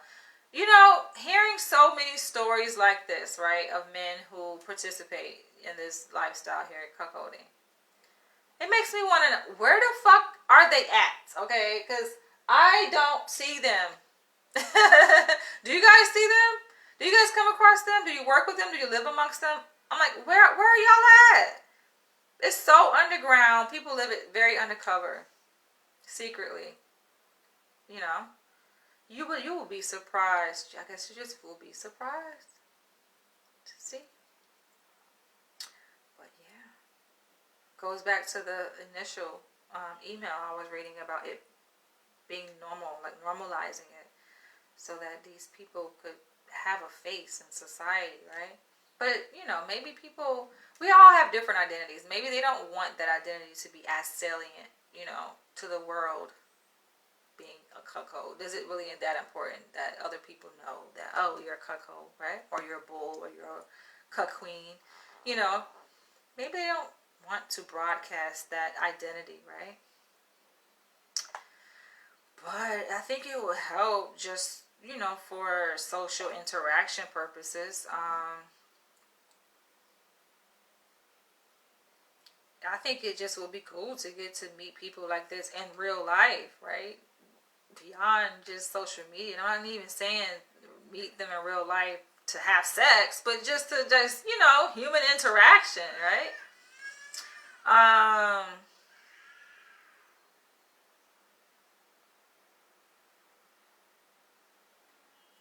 No, you don't have to announce anything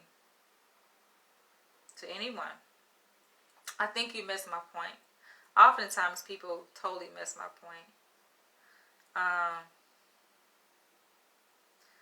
I would also say it's attractive to know she's pregnant with another man's child. It's a turn on to me, and I like her making the decisions. I also like it when she would demean me over the fact I didn't get her pregnant. Overall, I think you helping us trying to figure out what we feel comfortable telling our child and possibly future children. Also, I didn't know if you saw what I replied earlier. I think it might be important for others to know the how-tos to start this type of lifestyle. Okay, yeah, I think I did address that in my video on cuckold safety tips. Yeah, so basically he was saying to address making an informative video on how to get into the swinging cuckold lifestyle. There really isn't a whole lot of info on these topics of how to get started or best practices when doing this. We wish there would have been more info when we started. It would have been a lot less awkward and strange. There are websites for swingers, but no info on how to properly do it. Yeah, so there are people like talking about their experiences, but like no like official guide, right, that people could rely upon. before moving forward with this, right? Maybe I might write a book. I don't know.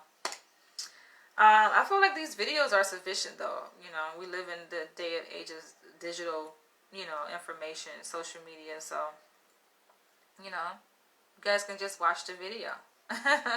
But I guess something tangible, right, that you can hold, you can put on your shelf at home would be helpful too.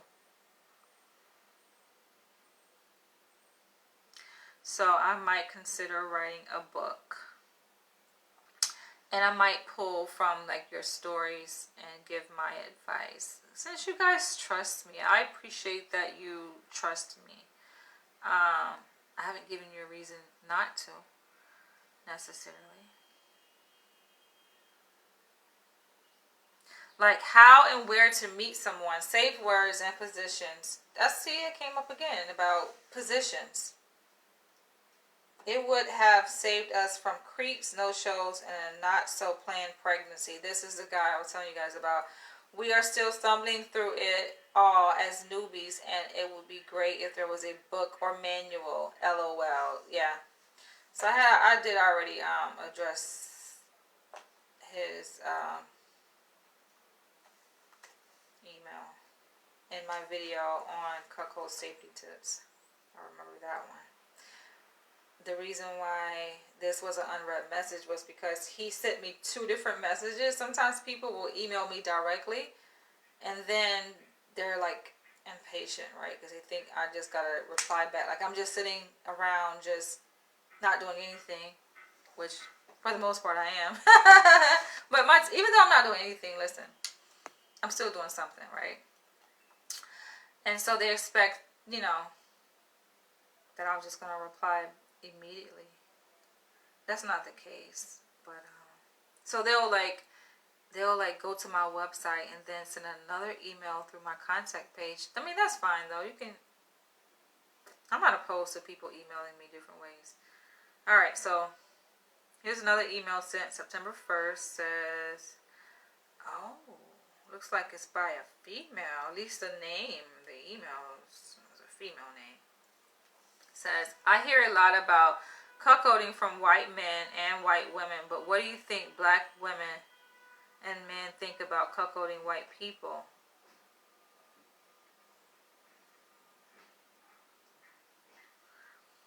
What do I think about, what do I think black women and black men think about cuckolding white people?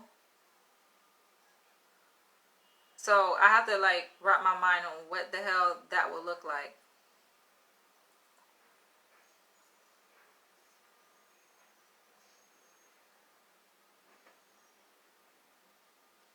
So I guess how it has been traditionally, like white men have been cuckolds, right? And their white female partner has sex with a black bull. But you're saying if there's a black couple, being the black man is a cuckold, right? And his black female partner is having sex with a white bull. Help me understand here, right? When you're saying cuckolding white people,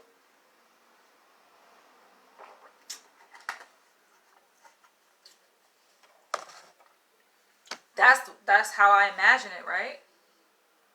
If the white man is traditionally the cuckold, right, in this relationship where his female partner is having sex with black bulls, then if it was the other way around where black people were cuckolding white people, then it would be the black man and black woman in a relationship. The black man becomes a cuckold and allows his black female partner to go out and fuck white men, right? I laugh because I don't see that shit happening. I mean, I don't see it happening, but I mean, anything is possible, right? I'm just trying to see, like, under what scenario would that be likely, though? A black man allowing his black woman to fuck a white man.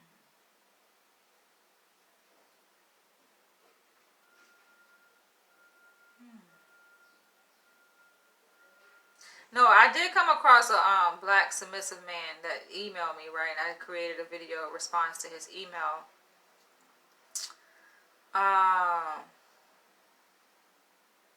So they do exist. Black male cuckold, you know, do exist, right? Black cuckold men do exist.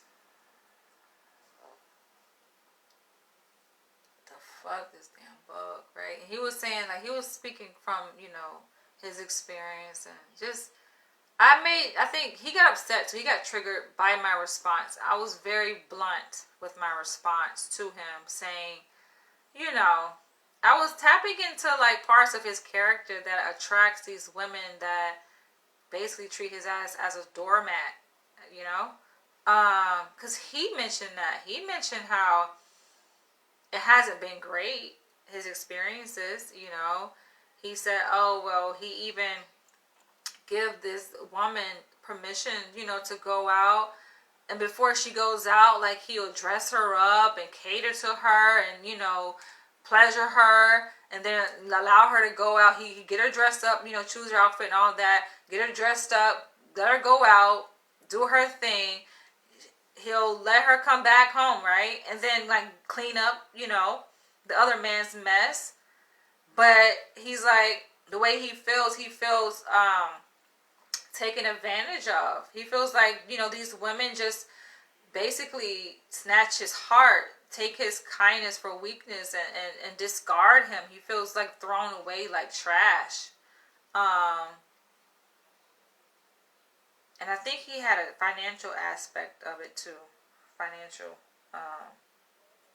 domination, where I think he mentioned that. You know, basically just being taken advantage of, and I get it. Like, that's a fetish. That's a whole, like, people get off on that, right? So it's a part of him that likes it, but the other flip side to it is that he doesn't. And I'm trying to remember, what did I title that video? I think I put black cuckold in it, black male cuckold or something like that. It's in the cuckold series. So for you guys who want to see like all the videos I made on cuckolding, go to YouTube, go to my YouTube channel, Danny's World, and click on the playlist entitled Cuckold. And so, yeah, I'm sure that video is there. But he didn't like the response. He got triggered. And then he kind of like left an indirect message on another one of my posts. Like, muddying the waters. Like, he felt I was muddying the water. I'm like, yo, the fucking water's already muddied, okay? I can't muddy the fucking waters. You're like, that's like the world of BDSM. Everybody knows it's a dark world, so to speak, right? You can't fucking muddy the shit. You can't make it darker than what it already is. You know what I'm saying? I'm just shedding light on it, right? And so he feels a sense of darkness. He feels bad. I do have a way of fucking triggering a person's insecurities and demons. Like, whatever that you have within yourself that hasn't been resolved, I trust and believe I can see it. I can see it. I'm telling you. And I will put my finger on it, and yeah, you're gonna feel like you're gonna have a reaction, right? And then you're gonna be upset with me. Oh, I did it to you. I don't even know you. I don't know you. I didn't do shit to your ass, right? You came to me and you shared with me your past experiences, and I am commenting on that and pointing out aspects of you that you have not quite dealt with yourself. So before you come to me asking me for advice, check yourself, because I don't think you can handle my approach. Just, I'm very direct. I'm just saying, though, I'm very direct. I'm empathic too. I can be soft and gentle. But there's a time and place for all of that, right? And if you see that I'm very direct, and you may feel like, oh, ouch, her words sting. That hurts. She's brutal. Listen, rightfully so. Know that it is done very intentionally, okay? I move very intentionally, very strategically with my words. Very purposeful. So, good. It's good that you have a reaction. It's good that you felt that sting. Because people need to be a little bit protective of themselves, right? You can't be around here playing victim. Because that's what his email response was just victimhood, right? And he was pretty sure he felt victimized. He felt like, damn, taken advantage of. But there comes a point where there has to be a catalyst, right, for that. He doesn't want to be in that, or do you? Right? It's like part of him wants to be fucking taken advantage of because he's a submissive beta male. He admit that. Then another part of him is just like, oh, these women doing this to me. I can't find real love. That's my dilemma. My dilemma is that I can't find a woman that will treat me like shit, but at the same time love me too. No. Love for you is being treated like shit. We have to be very frank about this, right? And that's where it's not really, we come to realize it's really not about the other person and what they did. It's about you, bro. It's about you. Do you like it or do you not? He want his cake and eat it too. Of course you're going to attract these kind of women. But that was my whole point in making the video. And I did offer some very insightful information about how to approach these situations, because you got to know, who are you, right? What part of you is driving you towards this desire, this fantasy, to live out this fantasy? And come to terms with that first.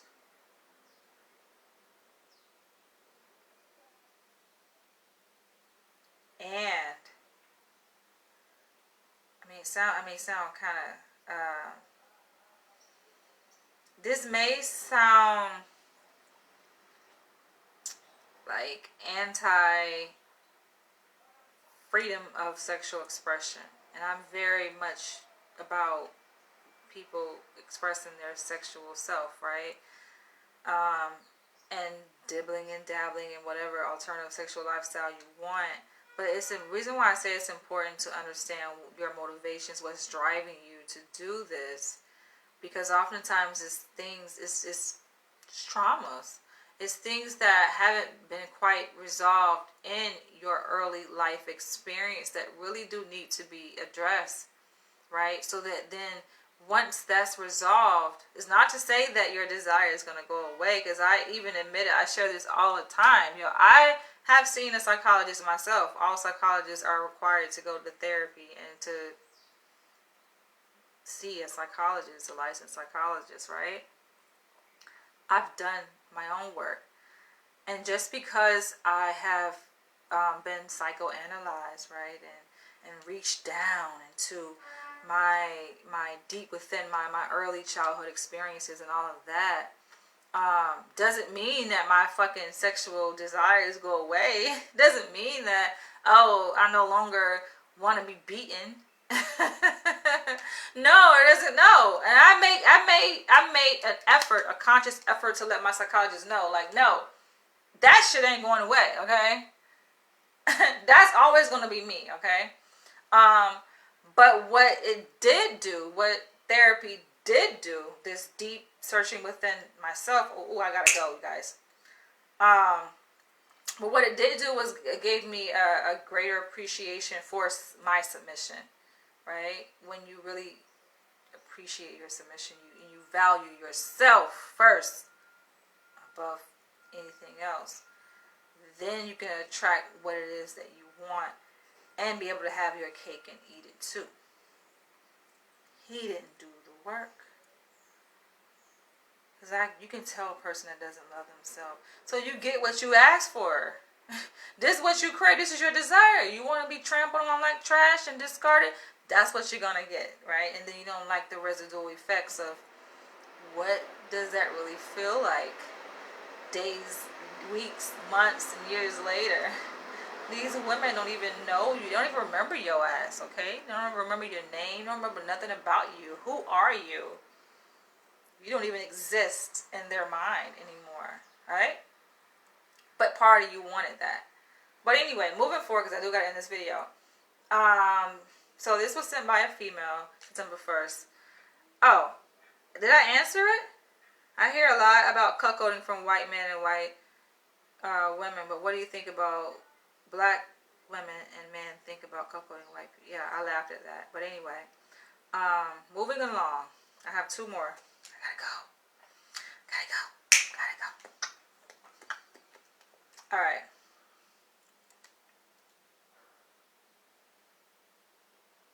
Since I've been exploring cuckolds, has my view of white men changed? What is my view of white men?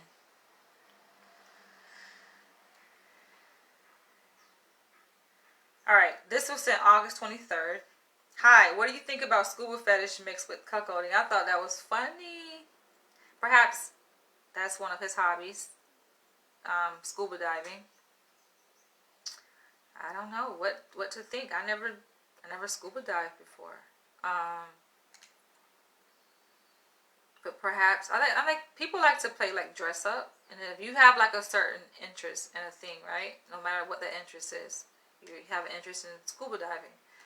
Perhaps it would be interesting for you to see a bull dressed up as a scuba diver. You don't really have to be in the actual water just wearing the suit, right? Seeing a person wearing the suit fucking your wife. That will probably be funny. But sorry, I have to rush and finish this last one here because I don't want to miss my appointment. The fear of residual effects of the fantasies is a strong deterrent for us. Yeah. But it comes with the territory too.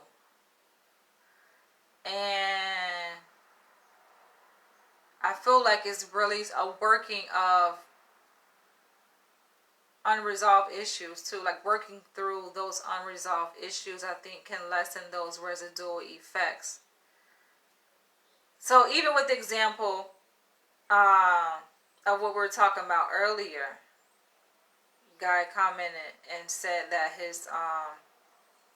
he tried it, right? He did it with his partner, and they did it once, and she said she liked it, but he's not that he's doing it like every day. When you really like something, right? Sometimes you can develop a fucking addiction to it, right? It's just, if it's good, it's good, right? You go back to it, just like your favorite restaurant, your favorite food. You're gonna go back and get some more of it. But the fact that she's like, I'm good, right? Those are issues that she's wrestling with in her mind internally. And I think if those issues are dealt with, her perceptions of the actual act in and of itself, right, that have been shaped by her own socialization in society, that will lessen the residual effects that, like you said, are deterrents for you. Now, this is the very last email sent June 6th. He says, hey, Danny, I'm very interested in your thoughts on white men being more submissive and prone to being cucked by black men. Me, for instance, I'm a beta male who like that. To be honest, black women are more naturally prone to cucking men with smaller dicks. When cuckolding, white guys due to the differences, and I've always known about... Okay, wait. His punctuation is like fucked up. I am a beta male who like that. To be honest, black women are more naturally prone to cucking men with smaller dicks. Okay, yeah, makes sense. When cuckolding, white guys due to the differences, and I've always known about the superiority black men just have over beta white guys like me. So he makes me think about the other email I just read about the female asking me what do I think about black men and women cuckolding white people. I didn't think about interracial. So let's say a black woman is in an interracial relationship with a white man who has a smaller penis. I don't see why a black woman would be opposed to being a cuck queen in that scenario. Cucking a white man. If we got a little dick, she want to get sexually satisfied. So that makes sense. Alright, going forward. And I've always known about the superiority black men just have over beta white guys like me. I remember there was this one time I was lined up in the locker room after a game of basketball. We were at a urinal inside the bathroom, and I looked to the left because at the time, it may have been weird, but I was 13 at the time, and the main thing I watch is interracial. So when I look to the right, he says a person's name. Two different, these are black men. He mentioned, I'm not going to say people's names, right? But let's say J and A, big black cock. BBCs were sticking out like 8 inches each, and I was like 4.3 inches at a time. See, this is a white person thing, yo. And that movie, which I have, Moonlight, I did a video review. I did a review of that movie, Moonlight. And I was talking about, yo, the scene where they were, these little boys were like in a room in a circle, and they were like looking at each other's penis size. And I'm like, yo, that's some white people shit right there. That's some fucking white people shit, yo. And then somebody was saying, I think I said, I wonder who wrote this or who directed it. And they did the research. It was like, oh, a black man. But I think the black man is fucking gay. But anyway, that's some white people shit, though. Because honestly, black men are not obsessed with looking at each other's penis size. That's just not something that yo, and I've been around black men. I grew up with black men. Like, that's not something black men do, yo. That's just not. White people try to bring black men in the culture. Not to say that there aren't black men who measure their size against another man. Of course, right? There's all kind of variety of people that exist. But I'm saying typically, right, that's not behavior that black men do. They don't have to do that. White men be making those comparisons of their penis size. That's some white inferiority shit right there when you got to draw that comparison. Trying to measure your shit up against somebody else because you know like something ain't right about your size, and you see their size and you're like, oh, okay. If a black man has a decent size, not to say that all black men are well endowed either. But this is the reason why I say typically. Like, yo, typically if they have a decent size, like, what the fuck? They're good. You don't have to make those kind of comparisons. Only people who feel inferior make those kind of comparisons. Just same thing with race. You know, black people have been conditioned to feel inferior to white people. So they're always making those racial comparisons everywhere they go. Right? Wondering. And not only that, but making statements to say, and black people do this often. Oh, well, white people, if this was a white community, white people do this. Right? Comparing how black people do things versus white people, holding white people up to this pedestal, you know, as a prototype for how black people within a black community should do things, right? And, you know, you hear this a lot. Oh, white people stick together. White people, when you see people making comparisons, that's a telltale sign that they feel inferior, right? Same thing with this, measuring penis size. You feel inferior, so you're looking over your shoulder. Right? We talked a couple of times, and since they were older, they had already fucked white girls. Eventually, these pics were shown to me, and I found out through them they already breed a couple of girls I liked in school. To be honest, I didn't have a problem with it because they knew I was a beta, and they would send me pics of interracial telling me I was a cuck boy for them. Recently, a study also showed black men in Ghana and Africa on average are 6.8 to 8.3, white men global 5.1 to 6.1 for white men. Listen, people be saying studies, right? Studies show this. Where the fuck, yo, provide the link, please, okay? Where is the link for this study? I think that's interesting because I might need that link. I just feel like you're not going to find research where they measure in penis size. It's hard to get, I think, research like that approved through the IRB, especially in America. That's why you're not going to see research studies like that, right? With penis size measurement. My alarm, because I do need to wrap it up. But he said a lot here that's very interesting, which I might end up coming back to start with my part 2 Q&A Metafest. Metaverse. That shit is stuck in my head. Megafest. So I'm going to end on this note because I have to go, but I might open up with this particular email for my next one because he shared a lot there, but I do have to go, you guys. What do you guys think? Feel free to share your comments below. Don't you hate how you get like a lot of fucking spam, just unnecessary shit? But I'm about to bounce. Share your comments below. I hope this has been very informative for you guys. Love you guys. I'm going to come back probably tomorrow to do part 2.